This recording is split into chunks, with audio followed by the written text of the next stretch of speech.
तपाईको स्कोर कम आएको छ, GPA कम आएको छ, तर तपाईलाई जर्मनी पढ्न मन छ. If that sounds like you, then you should watch this video, because in this video I'll talk about 10 points जो तपाईले फलो गर्नुभयो भनेपछि तपाईको कम GPA आएको छ भने पनि तपाईले एडमिसन पाउन सक्नुहुन्छ जर्मनीमा. आजको टाइप अफ भिडियो जल्को डिफरेन्ट हुँदैछ. यो चाहिँ वक एन्ड टक टाइपको भिडियो बनाउँदैछु मैले हैन, because I just wanted to try something new. Tell me how it was or how do you like this video in the comment, so that maybe in the future I'll also make these kind of contents more rather than just being in my home and my apartment. Haida. Point number 1 is stop chasing famous universities. हैन, तपाईको एकदम famous युनिभर्सिटीज तपाईले choose गर्नुभयो भनेपछि तपाईको chances are very low that you will get admission, because त्यहाँ चाहिँ तपाईको खतरा मान्छेहरु from all over the world are applying, अनि तपाईको कम GPA ले you will not be able to get selected there, because the chances will be very low, because someone else who have better grade, better SOP, whatever, will get selected there, because त्यो चाहिँ सबैको आँखा परेको युनिभर्सिटीहरु हुन्छ हैन. So त्यही भएर चाहिँ तपाईले फेमस युनिभर्सिटीहरु चाहिँ चुज नगर्नु होला.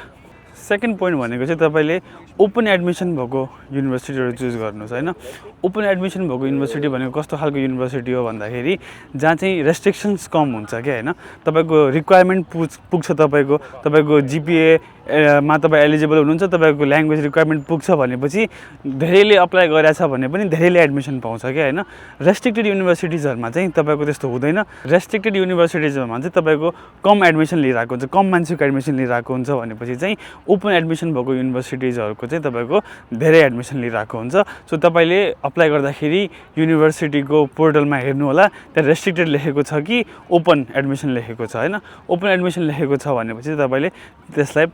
प्रायोरिटीमा राख्नु होला.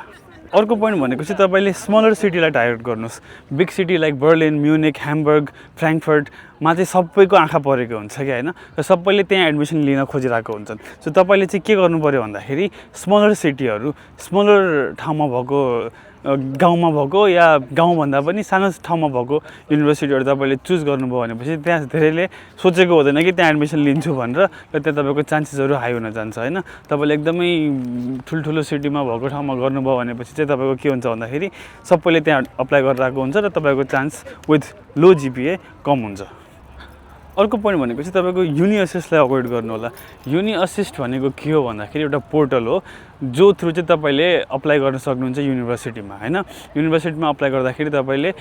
युनि असिस्ट थ्रु गर्नुपर्ने हुन्छ मोस्ट अफ द केसेसमा. तर युनि असिस्टबाट गर्दाखेरि के प्रब्लम हुन्छ भन्दाखेरि चाहिँ युनि असिस्टले तपाईलाई रोकिदिन्छ के. युनिभर्सिटीमा तपाईको एप्लिकेसन पुग्नुभन्दा अगाडि नै तपाईलाई युनि असिस्टले रोकिदिन्छ हैन. युनि असिस्टले नै रोकिदिएपछि तपाई एलिजिबल हुनुहुन्थ्यो या तपाईलाई एडमिसन लिन्थ्यो युनिभर्सिटीले भने पनि तपाईले पाउनु हुँदैन, बिकज युनि असिस्टले नै तपाईलाई रोकिदियो. 2.5 तपाईको GPA थिएन जर्मन स्ट्यान्डर्ड अनुसार भनेपछि फर एक्जाम्पल हैन. त्यही भएर चाहिँ यस्तो खालको पनि युनिभर्सिटीजहरु हुन्छन् जहाँ चाहिँ तपाईको युनि असिस्टबाट हैन कि आफै उनीहरुकै पोर्टलबाट एप्लिकेसन लिइराको हुन्छ. सो तपाईले चाहिँ के गर्नु पर्यो भन्दाखेरि चाहिँ त्यस्तो युनिभर्सिटीलाई टार्गेट गर्नु पर्यो जो युनिभर्सिटीले चाहिँ युनि असिस्ट थ्रु हैन कि आफ्नै पोर्टलबाट, आफ्नै वेबसाइटबाट एडमिसन लिइराको छ. Crossing borders. अर्को पोइन्ट भनेको चाहिँ तपाईले होक्सुलेलाई टार्गेट गर्नुस् हैन. तपाईले टेक्निकल युनिभर्सिटी र होक्सुले भन्ने दुई टाइपको युनिभर्सिटी हुन्छ हैन. र तपाईले चाहिँ होक्सुलेलाई ट्राई गर्नुभयो र टेक्निकल युनिभर्सिटीलाई ट्राई गर्नु भएन भनेपछि तपाईको चान्सेस हाई हुन्छ, because most of the people want to get admission in technical university. त्यही भएर होक्सुलोमा चाहिँ तपाईको इन्डस्ट्री अनुसारको पढाइ हुन्छ हैन. तपाईको थ्योरी कम हुन्छ, प्र्याक्टिकल बढी हुन्छ, र मान्छेहरु जो एकदमै पढ्न खोजिरहेको हुन्छ, युनिभर्सिटीमा पढ्न खोजिरहेको हुन्छ, तिनीहरुले चाहिँ होक्सुलोमा कम ट्राई गरिरहेको हुन्छ. त्यही भएर चाहिँ होक्सुलोमा तपाईले ट्राई गर्नुभयो भनेपछि तपाईको chances of getting admission is a bit higher. अर्को पोइन्ट भनेको चाहिँ तपाईले स्मार्ट कोर्स चुज गर्नुस्. स्मार्ट कोर्स भनेको कस्तो खालको कोर्स भन्दाखेरि तपाईलाई म एक्जाम्पल दिएर भन्छु. तपाईँलाई कम्प्युटर साइन्स पढ्न मन छ भनेपछि तपाईँले जेनेरिक कम्प्युटर साइन्स कोर्स खोज्नुभन्दा तपाईँले specific like for example embedded system होइन like digital informatics whatever like अलिकति झन् स्पेसिफिक खालको कोर्स लिइदिनुहोस् क्या त्यसले गर्दाखेरि के हुन्छ भन्दाखेरि सबैको दिमाग चाहिँ जेनेरिक कोर्सेसहरूमा हुन्छ र धेरैले अप्लाई पनि जेनेरिक कोर्सेसहरूमा गरिरहेको हुन्छ र तपाईँले नाम कम सुनेको त्यस्तो फेमस नभएको खालको कोर्सेसहरू चुज गर्नुभयो भनेपछि चाहिँ तपाईँको एडमिसन आउने चान्सेस हाई हुन्छ बिकज त्यो चाहिँ कम मान्छेले अप्लाई गरिरहेको हुन्छ अर्को पोइन्ट भनेको चाहिँ तपाईँले ऱ्यान्डम कोर्समा अप्लाई नगर्नुहोस् होइन 50वटा ऱ्यान्डम कोर्समा अप्लाई गर्नुभन्दा तपाईँले 10वटा आफ्नो रिक्वायरमेन्ट मिल्ने खालको कोर्समा अप्लाई गर्नुहोस् क्या त्यसले गर्दाखेरि तपाईँको चान्सेस हाई हुन्छ होइन तपाईँले ब्याचलर्समा पढेको कोर्सहरू तपाईँ मिल्छ कि मिल्दैन होइन मास्टर्सको कोर्समा यदि मिल्छ भनेपछि चाहिँ तपाईँ अप्लाई गर्नुहोस् नत्र नगर्नुहोस् त्यसले गर्दाखेरि के फाइदा हुन्छ भन्दाखेरि तपाईँलाई जसको एडमिसन लिइरहेको छ त्यसले चाहिँ तपाईँलाई देख्छ कि यसले पढेको कुराहरू म्याच हुन्छ र यसलाई एडमिसन लिँदाखेरि इट मेक्स सेन्स भनेर अब चाहिँ let's talk about hardcore stuff है हार्डकोर स्टफ भनेर के भन्दाखेरि अब थिङ्स विल गेट डिफिकल्ट किन भन्दाखेरि इङ्ग्लिसमा तपाईँले कोर्स पाउनु भएन इङ्ग्लिसमा कोर्स पाउनु भएन भनेपछि अब तपाईँको अप्सन के भन्दाखेरि तपाईँले डुअल ल्याङ्ग्वेज कोर्सेसहरू चुज गर्नु पऱ्यो डुअल ल्याङ्ग्वेज कोर्सेसहरू भने कस्तो खालको इङ्ग्लिसमा पनि कोर्स छ तर जर्मनमा पनि 1-2वटा कोर्स छ यस्तो खालको कोर्स तपाईँले चुज गर्नुभयो भनेपछि चाहिँ it will be better for you because त्यहाँ चाहिँ अब भिड कम भयो क्या त्यहाँ तपाईँले मान्छेहरू रोकिए त्यहाँ होइन जर्मनमा पढ्न त खोज्दैन तर तपाईँले 1-2वटा कोर्स जर्मन भएको खालको चुज गरिदिनु भयो भनेपछि चाहिँ त्यस्तोमा भिड कम हुनु हुनाले तपाईँको एडमिसन आउने चान्सेस हाई हुन्छ कम ग्रेड भए पनि ओके सो अर्को पोइन्ट भनेको चाहिँ त्योभन्दा पनि हार्डकोर स्टफ अब तपाईँले फुल जर्मनमा कोर्स पढ्नु पऱ्यो होइन किनभने चाहिँ इङ्ग्लिसमा तपाईँको अब भएन अब तपाईँले के गर्नु पऱ्यो फुल जर्मनमा भएको कोर्सहरू पढ्नु पऱ्यो र खोज्नु पऱ्यो तपाईँको जुन चाहिँ तपाईँले पहिला पढेको कोर्ससँग मिल्दोजुल्दो छ यसको लागि तपाईँले A1 लेभलले पुग्दैन होइन अब यसको लागि चाहिँ तपाईँले B2 लेभलमा हुन्छ कि C1 लेभल हुन्छ होइन त्यो अनुसारले तपाईँले जर्मन पढ्नु पऱ्यो this is only for those people who are एकदमै serious about studying in Germany if त्यो तपाईँको प्रायोरिटी होइन जर्मनीमा पढ्ने भनेपछि चाहिँ यो तपाईँले स्किप हान्दा भयो बिकज यो चाहिँ कस्तो कुरा हो भन्दाखेरि तपाईँले ब्याचलर्समा फर इक्जाम्पल फकअप गर्नुभयो खत्तमै पढेर तर still you want to go to Germany भनेपछि दिस इज फर यु क्या होइन you can do this if you do this you can make this happen if you do this होइन त्यही भएर चाहिँ तपाईँले अब जर्मनमा पढ्नु पऱ्यो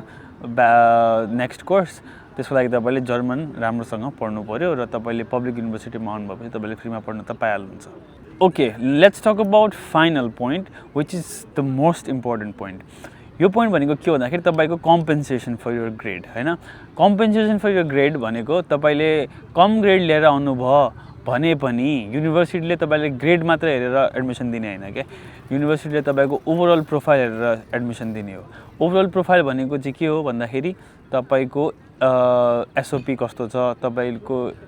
टेस्ट इङ्ग्लिस टेस्ट स्कोर कस्तो छ या जर्मन टेस्ट स्कोर कस्तो छ तपाईँको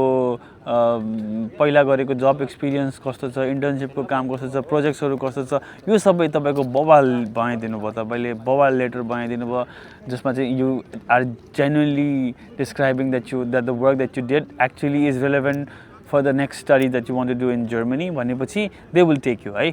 there are a lot of cases where projectsहरू यो लेभलको खतरा थियो कि कम ग्रेड आए पनि युनिभर्सिटीले लिइरहेको हुन्छ होइन सो